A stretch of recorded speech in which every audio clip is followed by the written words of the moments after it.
All right, guys, y'all looking at the thumbnail, y'all looking at the title of the video, y'all already know what time it is. It is time to get active. First but foremost, shout out to my Instagram at @TheRealMTR. I call it out because this content comes directly from there. Continue to follow and send your boy fantastic content across the internet so we can have a conversation about it. Now, subscriber sent this from DL Hughley Instagram account, but it looks like it was reposted from the Just Pearly Things TikTok account. So shout out to Just Pearly Things. Now, the young lady in here is talking about how she married a high value man and became a housewife, which is interesting because I have known DL Hughley to be a half feminist, right? He's got his pinky toe into the feminism from the things that I've noticed about him. So, but it's interesting that he's posting this up on his page. So let's dive in and let's find out more. Without further ado. Okay, Allie, show me your ring. Oh, here. Now tell me what you do for a living. Oh, I love my husband. Uh-oh. And how did you get that awesome job? Well, I became a better human being, and I became feminine and also shocking, submissive. So that was the secret.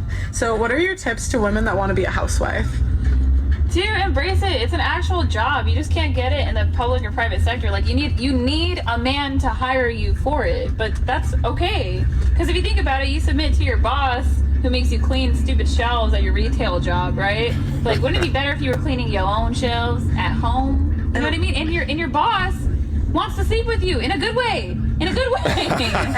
Yeah, there's no hashtag me too. She's gonna piss a lot of women off because of this particular video. Why? Because this is completely against the feminist agenda. See, for feminists, they actually shame women like this because they tell women that you can have any choice of whatever that you want to be, except if it's under the leadership of a man. It's ironic that they push that at the same time that they push kind of equality of opportunity, because if a woman wants to be a housewife, why not support them in their choice to decide for that particular opportunity? But see, feminism isn't about equality of opportunity to a certain point. I would say the third and the fourth wave are more so about power. You see, they complain about equality of opportunities when it comes to the top layers, so the top positions within our country, but within that same junction, they don't complain about the lowest. So they complain why there's not enough women CEOs, but they don't complain why there's not enough women bricklayers. And the irony within that is simply fascinating, but that illogical conundrum still is ignored by most men and women that don the I am a feminist flag. The other interesting thing that she said was like, listen, I had to become a better person because she understands with all of the imagery and the media that is pushed down to her as a young girl, she's taught to be strong, a boss chick, independent, show your skin. I mean, look what she's got on. If that's not a conservative woman, if that's not a conservative wife, then I don't know what is. But see, she understands that there's not strength in being sexually liberated in this directionless, boundaryless society. No, she understands that of the guy that I want, what does he want? And if he wants to hire me into his kingdom, into his castle, then I need to be a better person. I need to be the best version of myself. I need to be a product in the dating and relationship market that he wants. What does she also say within that? Oh, I became feminine, and then I also became submissive. Uh-oh, trigger words. But she learned it. She figured it out. And then she got herself a man. Let's move on. And where do you meet these men? Well, I think women should work for the men that they want to pursue. I know that sounds crazy, but it's really easy. So if you think about it, like you want a lawyer, right? So then you should be a paralegal, or if you want a dentist, then you should be a dental hygienist. But these are considered, I guess, high value status professions. But I think that's a really good model that not enough women utilize. Because women will bully the woman who is the secretary that marries the doctor, okay? Yes. But who has the last laugh? Like her in her McMansion with her husband who's high and the babies. Like that's who has the last laugh. Listen, yeah, it's not the haters that stand up on the sidelines and continue to be cat shepherds, continue to be single ass aunties. No, they have a short-term gratification of, the whispers and the drama and shit like that. But like strong-minded women don't give a shit if a single woman calls her a pick-me. They do it out of shame. They do it out of trying to insult you. They are projecting their own choices and decisions up on you because they are upset that they go to sleep alone at night, or they are upset that they don't got a man to mow they goddamn lawn, or they are upset when they can't open that tough ass bottle. And honestly, I like what she said with the idea of being able to work for a man. And honestly, that's a kind of a double entendre if you think about it, because to work for means, like for me, for example, like let's say I was looking for a young lady, right? And I'm like, listen, you don't gotta do much but cook for me, clean for me, but also too, do you got editing skills? Like that would be of extreme benefit to me, to us. You understand what I'm saying? But then also I think what she means in that double entendre statement is to work for it, right? So like, if you understand what a guy wants, what are you doing to get on that programming? How are you working towards that, right?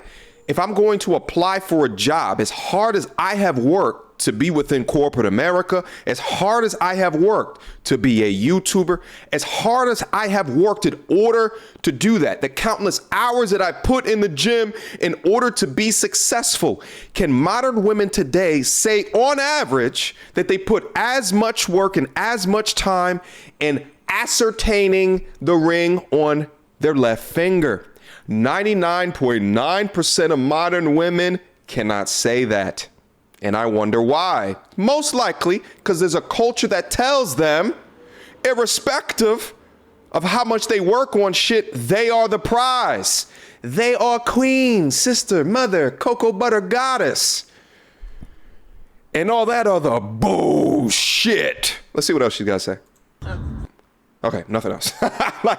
Shout out again to Just Pearly Things. Thank you very much for providing fantastic content to be able to have a discussion on. And believe the person who's being recorded is not just Just Pearly Things, but shout out to you, mama. Because the thing is irrespective of the negativity that gets placed in your way, irrespective of all that shit, you have a perspective. And if you are happy within your life, then you should demonstrate that happiness within that life. Because I think that there are a lot of other women that are looking for different options within their life that need stories just like that. But also, for all the gentlemen that are looking at this shit, also understand the risk within your life. If you decide to form a marriage with a woman that is going to be a stay-at-home, you take on all of the risk, all of the burden, because they are not working. They're working up under your organization.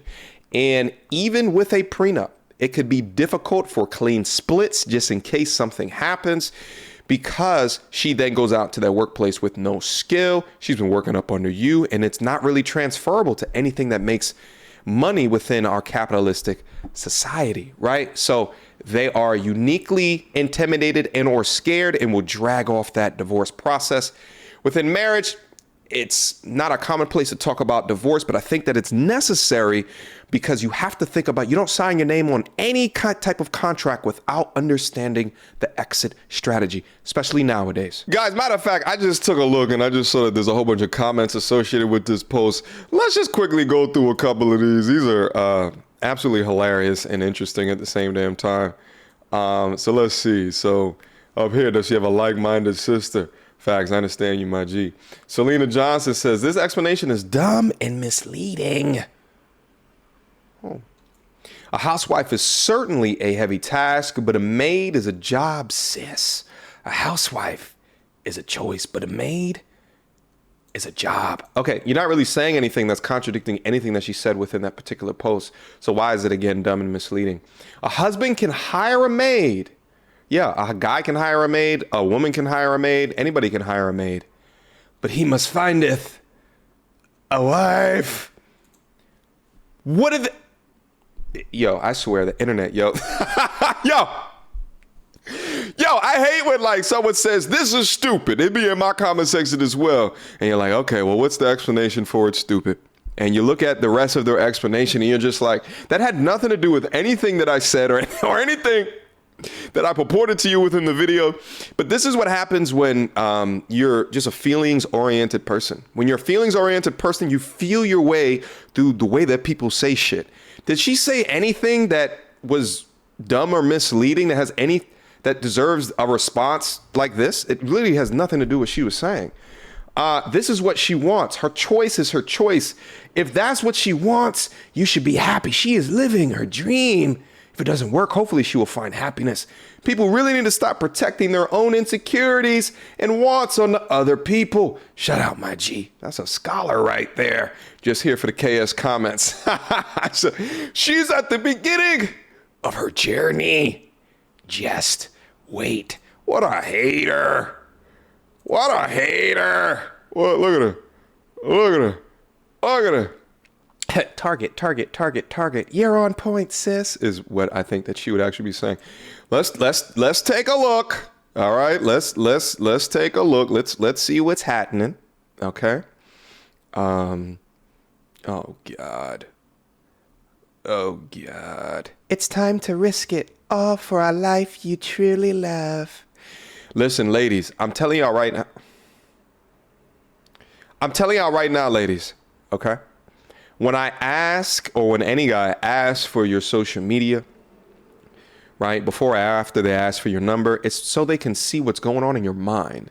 Because whatever you put on your page is another extension of what goes on in your brain. And I'm telling you right now, if I take a look at a social media page that looks like this, I am going to disqualify you immediately. Even if this was a bad chick, I wouldn't even want to invite into my crib, because these are the types that will get you caught up in the Me Too. These are the types attending feminist rallies, holding I am a slut as well. Shout out to 21 Savage. Yeah. Weirdos. Okay? Just weirdos. She made some really good points. I'm a stay-at-home wife and mother of 4. I agree with a lot of the points she made. To me, it's the best job in the world. I certainly don't missing working on an annoying job, spending my own, paying bills, etc. My husband takes care of all of our bills. Now I spend my days doing things I actually enjoy. Love it. Black love. 10 years of marriage. All right, guys. I'll end the video right here. And here's the thing. Of the 17 and a half that follow this channel, if this is the lifestyle that you want, I would say you should listen to the young lady in the video. It's not made for everybody. And I'm not saying that every woman should. But if you want that lifestyle, follow the channels and do the work. Read the books in order to upgrade and elevate your thinking and get out of the modern woman echo chambers that hate this type of freedom. Until next time, YouTube.